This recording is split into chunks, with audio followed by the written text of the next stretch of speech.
지금부터는 강남구의 청년 1인 가구에 대해서 말씀을 드린 다음 마을의 청년 공동체가 활성화되기 위해서는 마을이 어떠한 역할을 하면 좋을지에 대해 이야기하는 방식으로 진행하겠습니다. 2019년 기준 국내 1인 가구는 총 598만 7천 가구로 전체 가구의 29.8%를 차지하여서 가장 비중이 높은 가구 유형에 속한다고 합니다. 왼쪽 그래프를 보시면은 1인 가구 수가 5년에 700에서 900 가구 정도 늘고 있습니다. 가구원 수별 비중 변화를 보시면은 4인 가구의 비율은 계속 줄어드는 반면에 1인 가구의 비율은 꾸준히 증가해서 2010년에는 이미 4인 가구의 비율을 넘어선 것을 보실 수 있습니다. 2015년 기준 전국 1인 가구 중 20대가 18.4%, 30대는 19.1%로 2030 세대가 1인 가구 전체 대비 37.5%의 점유율을 보이고 있습니다. 서울의 1인 가구 역시 2030 세대가 46.75%의 비율을 보이면서 연령별 분포에서 청년층이 가장 큰 비중을 차지하고 있습니다. 인구 감소, 탈청년이라는 말이 유행을 하고 있는데 이런 말이 무색하게도 서울은 오히려 1인 가구가 증가하는 독특한 현상이 벌어지고 있었고 이러한 현상으로 말미암아 청년층 1인 가구에 대한 문제가 중요하게 다루어질 필요성이 있다는 것을 느낄 수 있습니다. 강남구로 들어가서 말씀을 해드리자면 강남구 청년 1인 가구 수는 관악구 다음으로 2위를 차지하고 있습니다. 강남구 전체 1인 가구 중에 54.99%가 2030 세대로 구성되어 있었고 이를 통해 직장과 더불어서 실제 청년들의 거주지 또한 강남에 많이 위치하고 있음을 알 수 있습니다. 그리고 강남이라는 지역 특성상 강남에 거주하지는 않지만 강남을 생활권으로 두고 있는 인구가 많습니다. 강남구 생활인구란 강남에 거주하는 사람은 물론 일이나 교육 등을 이유로 강남에서 일시적으로 머무는 인구 플러스 관광을 위해서 강남을 찾은 외국인까지를 모두 포함하고 있는데요. 왼쪽에 표를 보시면은 주민등록에 기재된 주소지가 강남구인 인구가 56만 명인 것에 비해서 강남구 생활인구는 85만 명에 달하는 현상을 보이고 있는데 이는 강남에 거주하지는 않지만 강남에서 주로 생활하고 있는 인구가 상당히 많다는 것을 보실 수 있습니다. 또한 다른 시간대보다 오전 9시부터 18시 사이에 강남 생활 인구가 특히 많은 것을 보실 수 있는데 이는 바로 학생이나 직장인 등의 청년들이 많이 활동하고 있다고 그렇게 예측할 수 있을 것 같습니다. 다음으로 저는 서울연구원에서 진행한 청년은 왜 공동체를 이루지 못하는가 라는 연구 보고서를 분석함으로써 마을에서 청년들에게 어떤 역할을 하면 좋을지에 대해 생각해보는 시간을 갖도록 하겠습니다. 청년의 시각에서 보는 강남, 바로 정서적 결핍의 공간이라고 말할 수 있겠습니다. 관악구에 1.5년 이상 거주하는 20에서 34세 사이의 1인 가구 청년 12명을 그룹 신청 인터뷰 조사를 해본 결과 청년들은 혼자 생활을 함으로써 고독감을 많이 느끼고 있었는데요. 고독사를 혼자 상상해보면서 막연히 두려움을 느낀다던가 아니면 간헐적으로 외로움과 공허함을 느끼고 그런데도 반면 이웃에 대한 경계심이 강해서 이웃과의 만남을 기피하거나 정신건강이 취약해지고 사회성이 저하되는 느낌을 받는다고도 합니다. 2016년에 서울시 복지재단에서 고독사 실태조사 보고서를 발표한 결과에 따르면은 2013년 강남구 청년 고독사가 1위에 달한다고 합니다. 서울시에서 발생한 2030 세대 고독사는 총 328건이었는데요. 이 중에 강남구가 48건을 차지하면서 1인 가구용 저가 고시원이 밀집해 있는 관악구보다도 높은 수치를 보이고 있습니다. 또한 청년의 시각에서 강남은 안식처가 되지 못하는 거주 공간입니다. 주거비의 부담으로 인해서 원룸촌이나 고시원 등 공동체 생활과는 먼 주거 형태를 취하고 있으며 유대감을 형성할 공동체를 만날 기회가 적은 열악한 주거 상태에 놓여 있습니다. 즉, 도움을 받을 수 있는 생활 안전망이나 사회관계망이 부재할 수밖에 없는 환경에 처해 있다는 것입니다. 서울 왼쪽의 그래프를 보시면 서울 거주 청년 1인 가구의 주거 빈곤율은 2000년 31.7%, 2005년 34.1%, 2010년 36.6%로 계속적으로 증가하고 있는 것을 보실 수 있습니다. 그 이유는 서울에 거주하는 1인 청년 가구 중에 3분의 1이 바로 지옥고라고 불리는 지하방, 옥탑방, 고시원 생활을 하고 있기 때문인데요. 이것에 더해서 청년 가구가 한 동네에 거주하는 평균 기간이 1년 6개월에 그친다고 통계가 나온 반면 일반 가구의 경우는 8년 정도 거주한다고 한 것을 보시면은 청년들이 왜 마을에 마음을 두지 못하는지 알 수 있을 것 같습니다.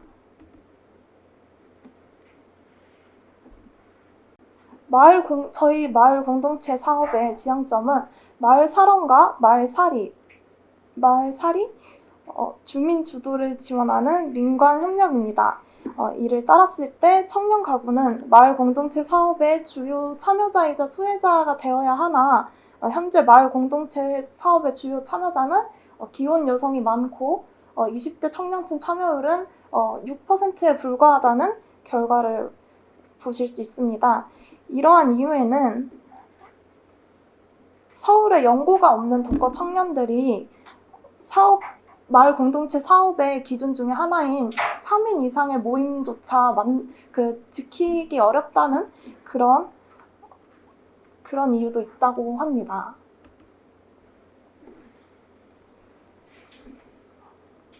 또한 마을에서 청년들은 가장 기본적이고 최소한의 활동만 한다고 답했습니다. 생활권 내외에서 보내는 여가 활동에 대해 설문조사 응답 결과 청년 1인 가구는 근무일이나 통학일의 경우에는 마을 내에서는 2.7시간의 여가 시간을 보내는 반면 마을 외에서는 3.8시간의 시간을 보내는 것을 보실 수 있습니다. 휴무일의 경우에는 더 두드러지게 나타나는데요. 마을 내에서는 5.1시간, 마을 외에서는 6.5시간이나 보내고 있다고 합니다. 또한 여가 시간에 이제 생활권 내에서는 휴식을 취하거나 개인의 취미 활동을 하거나 운동을 한다거나 오락 활동을 하는 반면 그 마을 외에서는 이제 아는 지인들과 만나서 친목 활동, 동호회 그런 활동을 하는 것을 많이 보실 수 있습니다. 다음으로 청년들은 마을에 대한 낮은 애착도를 보이고 있습니다. 이웃에게 느끼는 친밀감의 정도를 이제 관악구 그 12명에게 인터뷰한 결과 그 중에서 8명이 매우 친밀하지 않다고 답했습니다. 비슷하게 지역 사회에 대한 소속감에 대해서도 12명 중에 6명은 소속감이 매우 낮다, 5명은 낮은 정도다 라고 답했습니다. 다음으로 청년들의 속마음을 이야기해 보도록 하겠습니다. 현재 한국 사회의 청년들은 낙오자가 되지 않기 위해 분투하는 삶을 살고 있으며 스스로를 사회의 비주류라고 규정하고 있습니다. 한편으로 청년들은 높은 연봉을 받고 직장에 충실한 삶을 사는 것보다는 일에서 느끼는 기쁨과 즐거움, 자기 발전, 그리고 균형 잡힌 삶에 높은 가치를 두고 있습니다. 따라서 오른쪽에 이 포스터를 보시면 아실 수 있듯이 우리를 말하다, 청년 사이다와 같은 청년들의 네트워크 활동에 대해서 청년들 또한 많이 참여하고 있습니다.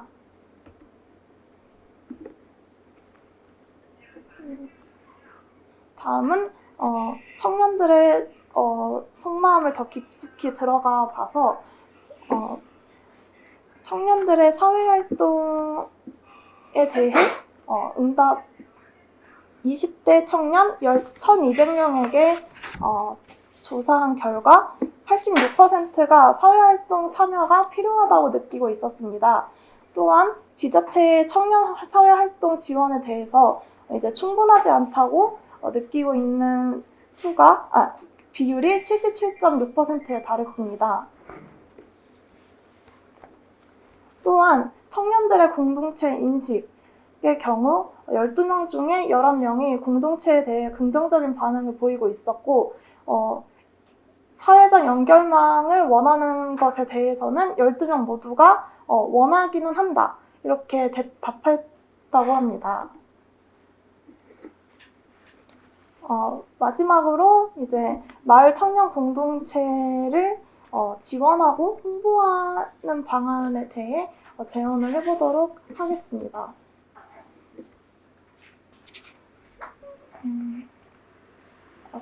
청년들의 공동체 인식 정도를 그 12명에 관하고 12명의 조사 참여자에게 인터뷰를 한 결과 모두 통틀어서 평균 1.24에 대한 24점의 인식을 갖고 있다고 하는데 이는 1점이 전혀 모른다에 대한 답으로서 이제 총 3점 만점 중에 1.24점으로 공동체 공동체 정책에 대한 인식이 매우 얕은 정도라고 볼 수 있습니다. 또한 공동체 정책은 직접 지원과 간접 지원이 나눠져 있습니다. 직접 지원은 지원금 등 금전적인 지원을 하는 것이고 간접 지원은 활동 지원으로서 교육 및 클래스, 세미나 등의 활동을 지원하고 자유롭게 이용 가능한 공간을 제공하는 공간 지원, 공동체 형성 주체 발굴을 하는 인적 지원으로 나눠져 있는 것을 보실 수 있습니다. 또한 이제 공동체 정책을 3가지 종류로 나눠 볼 수 있는데 이제 가장 선호되는 공동체 유형은 관심사 중심형이었습니다. 관심사 중심형 공동체는 부담 없고 편안한 분위기가 중요한 중점인데요. 이제 힐링이나 친목을 목적으로 하고 있고 예를 들어서 1일 클래스나 산책 모임, 재테크 모임 같은 것들이 있습니다. 또한 생활 이슈형 대해서도 선호가 높았습니다. 생활 이슈형이란 실생활에 불편한 점이나 일상의 문제를 해결하고 안전망 부재에 대한 기능적 결핍을 해소하고자 형성되는 공동체라고 보실 수 있습니다. 예를 들어서 습관 모임이나 비상 연락망, 식재료 및 배달 음식 나누기 모임 등이 있습니다. 다만 이제 지역 의제형에 대해서는 이제 직장인을 제외하고 직업이 없거나 대학생, 대학원생의 경우에는 아예 관심이 없다고 나왔습니다. 그런 지역 의제형이란 지역 관련 의제를 발굴해서 해결하는 모임인데 예를 들어서 동네 의제를 논하는 독서 모임, 아니면 동네의 환경 개선이나 분리수거 등의 생활 의제를 발굴하고 이제 실천하고자 하는 모임 등이 있습니다. 일단 이렇게 3가지 유형을 보았을 때 처음에는 청년들에게 관심사 중심형이나 생활 이슈형으로 다가가서 마을 공동체에 대한 참여를 높이는 것이 좋다 고 저는 이렇게 생각이 되는데 이제 여기에서 이제 더 나아가서 나중에는 청년들이 동네에 대해 관심을 갖기 시작하면서 이제 지역의제형과 같이 동네 마을 자치와 지역 자치에 참여할 수 있도록 이끌어내는 그런 노력이 필요하다고 생각됩니다. 다음은 우리 주변의 청년 공동체를 위한 시설들을 말씀드리겠습니다. 청년 허브, 강남 1인 가구 커뮤니티 센터, 청년 공간 이음, 무중력지대 등이 있는데 이제 여기에 홈페이지를 들어가 보시면은 오른쪽과 같이 다양한 프로그램을 진행하는 것을 보실 수 있습니다. 이처럼 다양한 지원 시설을 많이 설립을 함으로써 청년들이 더 자주 모일 수 있도록 공간과 활동을 지원하는 그런 노력도 필요하다고 생각이 됩니다.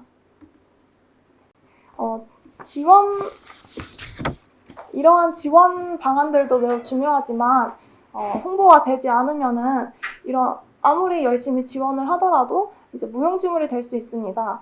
따라서 이제 청년들이 많이 이용하고 있는 인스타그램이나 유튜브 등 SNS를 활용해서 적극 마을 공동체 프로그램을 알릴 수 있도록 하고 또한 정보성인 컨텐츠 외에도 이제 재미있는 컨텐츠를 기억하면서 예를 들어서 다음 여기 보시는 것은 질병관리본부 유튜브 채널인데 만화로 이렇게 시리즈처럼 이렇게 연재를 하고 있는 것을 보실 수 있습니다. 보시면은 조회수가 10만 회가 되는 것도 있습니다. 이런 컨텐츠 시리즈를 연재를 하면서 컨텐츠를 기획을 하거나 아니면은 모두 이제 아실 것 같은데 이제 펭수처럼 이제 그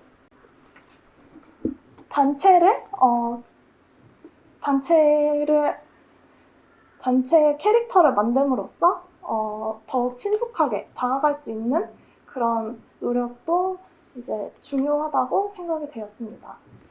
네, 이상으로 발표를 마치겠습니다. 감사합니다.